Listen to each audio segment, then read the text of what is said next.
What is up, YouTube? Today we are talking about 10 vocab terms for real estate investing that you need to know so that you can best apply yourself when you're listening to podcasts, when you're talking to other real estate investors, so that you know at least an entry-level amount so that you can have a formal discussion and learn from that discussion. Stay tuned.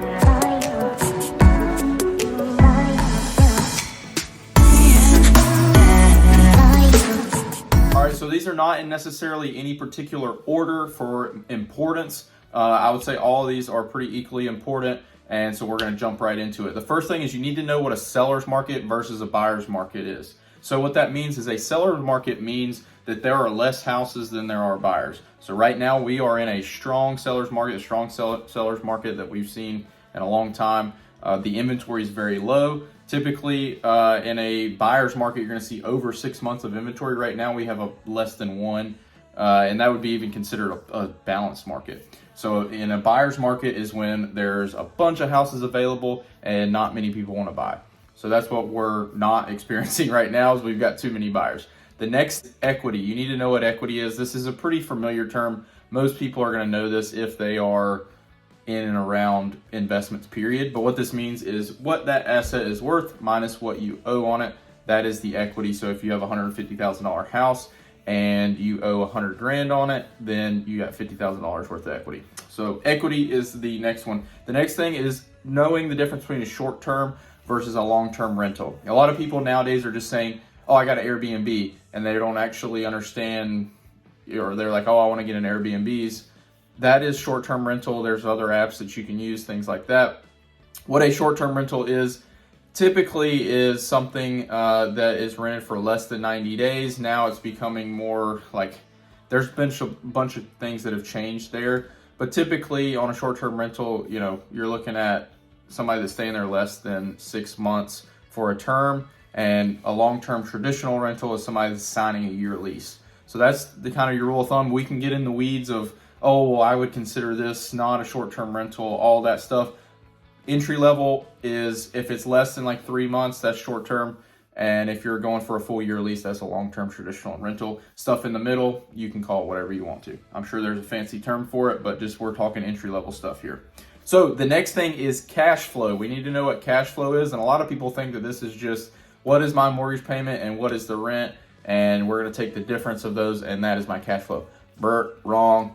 So what cash flow is actually is the rent that's coming in minus all of your expenses and what you're putting back for those large capital expenditures, okay? So we're talking net cash flow here, and that means you're taking out your property management, you're taking out all of the repairs, you're taking out a little bit for capital expenditures. So you got a roof you got to replace in 5 years, and you're putting back $100 a month.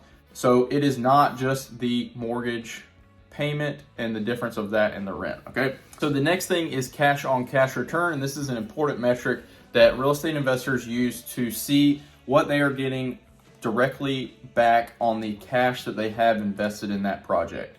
So say you invested, 100 grand and you're getting back $100 a month, and you take that as a percentage, that is your cash on cash return. So a super simple metric that you need to know and at least be aware of and have an idea what fits your margins for what you would like to receive as a return. Typically right now, if you're just buying something turnkey, you're seeing like a 6% cash on cash return. Obviously that's not your total return on investment. We're going to talk about that here in a second, but that is a metric used that you need to know about and know how to find that. And BRRRR, just go on there and it'll give you, put all of the numbers in, and it'll give you your cash on cash return. So you don't have to be super fancy with it, but you need to know what that means, and that most investors are looking between 6 to 15% on a cash on cash return.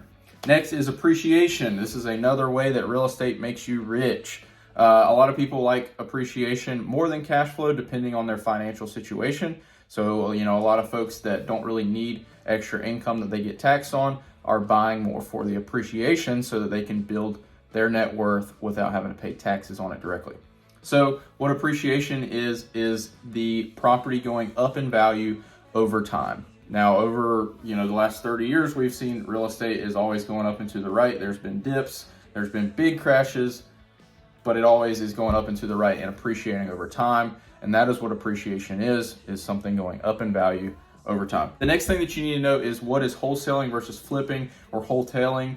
This is not super important. It's pretty much all the same, flipping, but you need to know the difference so that you don't look like an idiot. So wholesaling, where you're actually doing assignment fees, is different than closing on the property and then relisting it, right? So doing assignment fees is a form of wholesaling where you're actually just getting a contract with the seller, and then you're assigning the rights to close on that property for that price to another buyer, and you are making the difference, okay? We can go on and talk about that for ages. We're not here for that in this video of how to do that, but that is what wholesaling is just think about it as flipping paper. Wholetailing is where you're actually going to close on the property. Maybe you clean it out a little bit and then you just relist it on the market, try to find a cash buyer that way. That is wholetailing, where you're buying it, doing a little bit of work, and then putting it back on the market.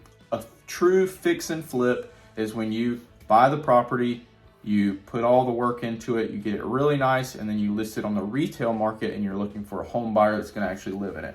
So that's the difference in those forms of flipping. The next thing is return on investment, so ROI.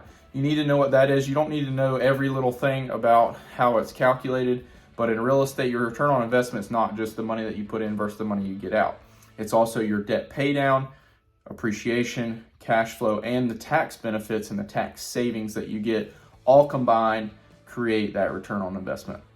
So I would highly encourage you, I'm not going to put all that information here, but you need to look that up and Google that of what return on investment is. But the short story is the total return that you get when you buy a real estate investment.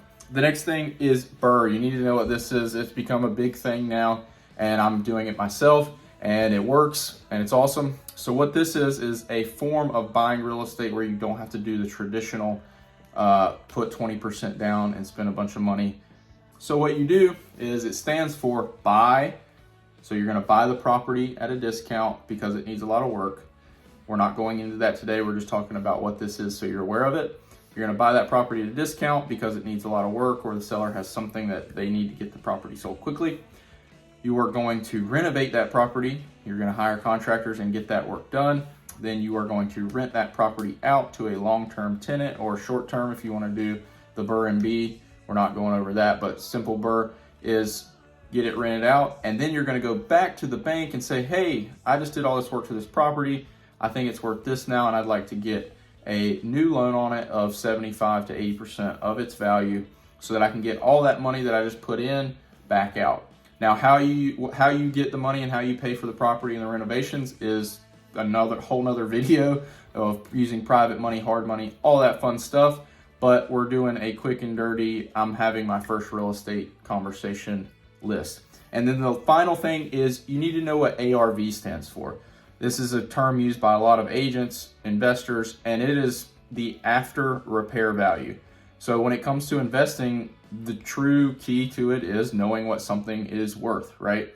So that is the key with after repair value. You need to know what that property is going to be worth after you fix it up and what you have to do to get it to a certain value. You don't want to over improve a property and it not match the comparables in the neighborhood, and you've wasted money that you could have saved by doing a little bit less expensive finishes for certain neighborhoods. So you need to know what something is worth. That is very important. And that is the final one. I would say ARV is probably one of the most important ones because people like to throw that out there when they're talking about the BRRRR strategy, because that ARV is like critical to knowing what you'll be able to get back out from the loan on the back end. So I hope this was helpful. There's a million other terms that I could have thrown on this list. So if you are a fellow real estate investor and you have another one that you think somebody should know, please comment it and let me know what I missed so that I can do better next time. Awesome. Thank you guys, and see you on the next one.